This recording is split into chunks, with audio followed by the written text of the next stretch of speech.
Stop running down the meh and mundane hallways of life and tap into the magical.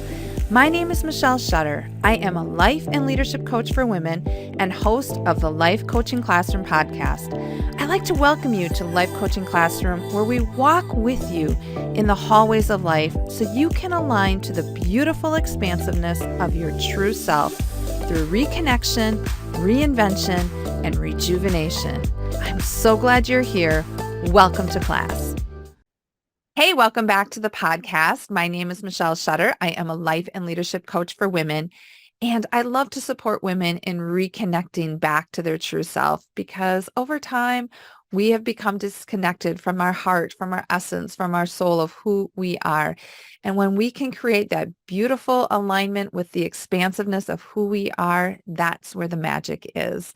And that's what we're going to do today on this podcast. So if you are a new listener, welcome. If you are a return listener, welcome. Regardless, I am so excited that you made the investment of time to listen to this and invest in yourself. There is no greater return in life than an investment in yourself.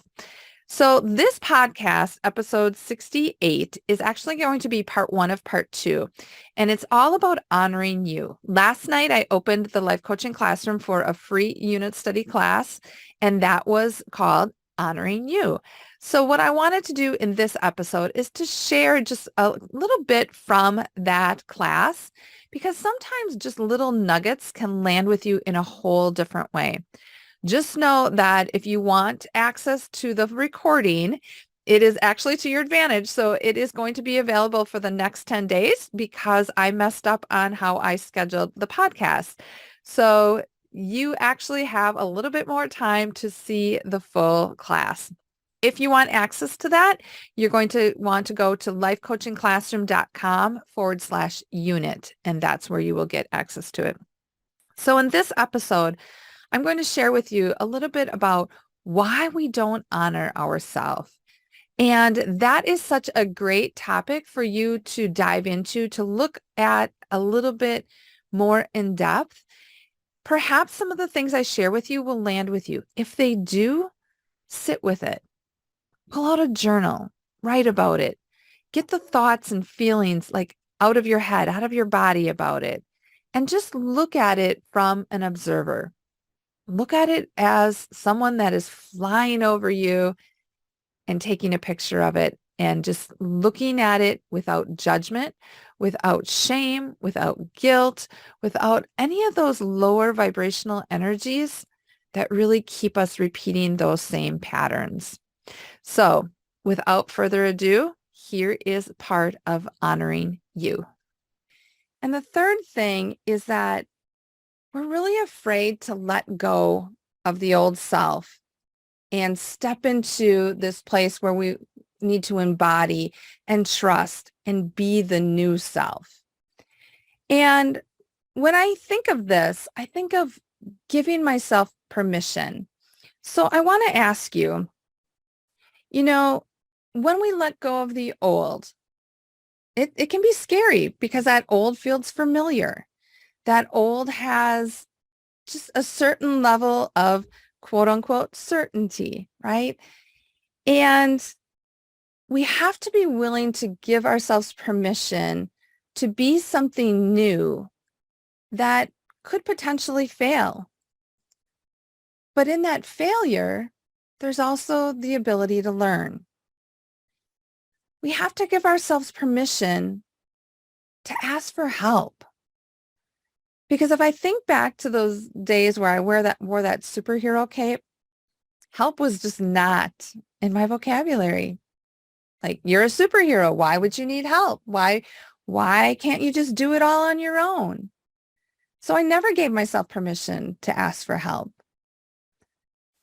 Could you give yourself permission to let go of perfection? That was another big one for me too. Having to do everything perfectly and be this perfect, almost like a perfect outside image, but in the inside, we self-sabotage ourselves because we're not allowing ourselves to fully experience growth, to fully experience the reinventing of ourselves, to fully experience failure, because it's all about growth. And when we, so let me just pause for a second. I want you to think about everything in life having duality. Okay, so if I think of holding a rain stick, okay, I want, so let's just use that failure as an example. Failure's on one side, but success is on the other. How can I get clear on success if I don't have the failure? That duality is creating clarity for us. But so many times when we hold this rain stick, we tip to the failure side, failure side, failure side, failure side, and we forget that we can also tip to the success side. And so we get all caught up in this negative energy of what isn't working, and we forget to focus on what could be working. What do we want? I don't want failure. I don't want failure.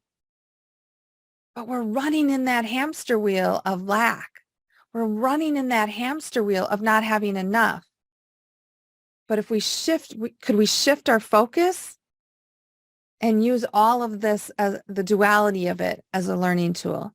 So can we give ourselves permission to look at the other side of the rain stick? And can we give ourselves permission to tip into that a little bit more? Can we give ourselves permission to feel the fear and do it anyway? Fear is a scary emotion, right? Like it can create angst all throughout our body. I get it in my jaw a lot. I get it in my stomach. But that fear is also telling me on the other side of that, there's certainty. So if I can experience fear and use that as a clarity piece for me, I can also experience certainty. The other thing that I want you to consider is fully embodying that new self as a way of honoring yourself.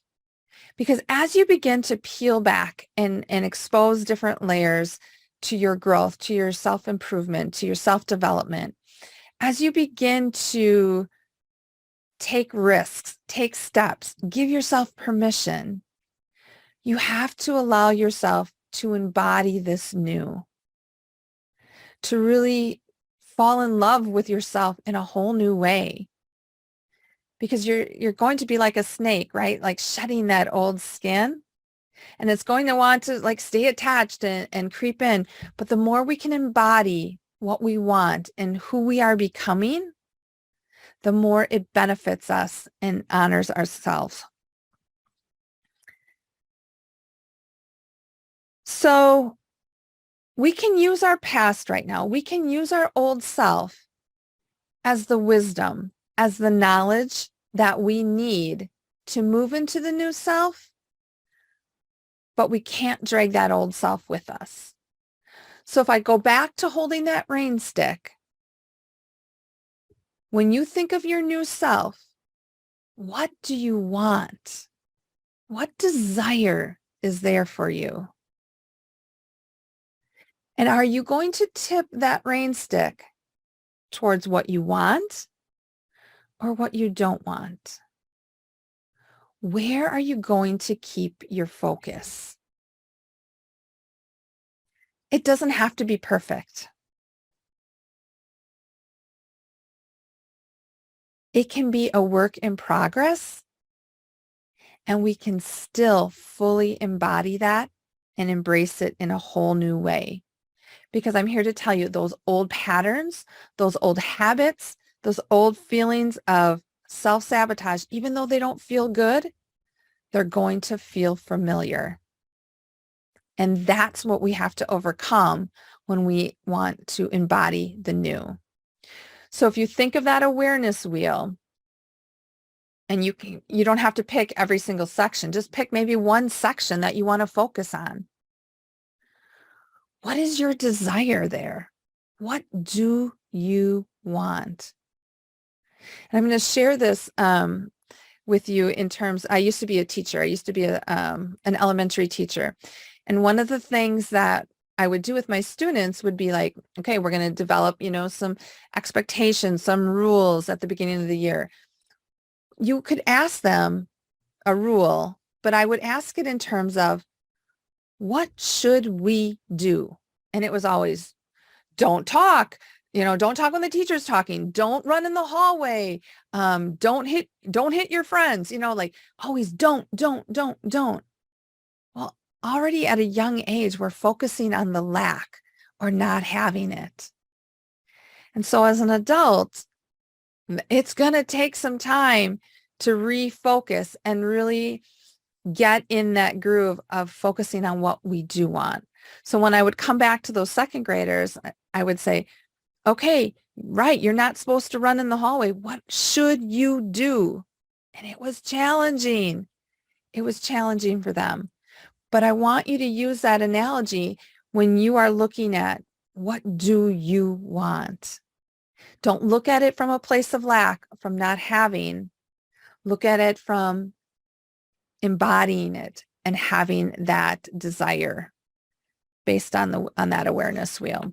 Okay, so there we have it. One of the ways that we don't honor ourselves is that we're just afraid to let go of the old self, and embracing and embodying the new self has become really challenging. It requires us to step out of our comfort zone. It requires us to let go of thoughts and feelings and patterns and habits that essentially have served us for a long time, just hasn't served our truest self of who we truly want to be. So that being said, again, if you want access to the full recording of this, where you can watch it for free for a limited time, you're going to want to go to lifecoachingclassroom.com/unit to access that, because the recording will be available for a short period of time. So again, thank you for listening to this podcast. If you have a friend that would benefit from this, a sister, a coworker, please feel free to share this and hit subscribe or like wherever you are listening or watching this podcast as well. And stay tuned, because we will have another unit study class in February. The title has not yet been announced, but I hope to see you in class. Have you joined our monthly unit study? If not, you better head on over and reserve your seat at lifecoachingclassroom.com/unit. The unit study gives you an opportunity to experience life coaching at no charge. Again, register and get all the details at lifecoachingclassroom.com/unit. I do have a favor. Could you take a moment to share this podcast and Life Coaching Classroom with your besties? Perhaps they too are tired of running down the meh and mundane hallways of life. Let's give them a little spark in their day. Finally, I'd be so grateful if you take a minute to review the podcast. The reviews definitely help to spread the podcast to more women. Thank you. I so appreciate you, and I will see you in class.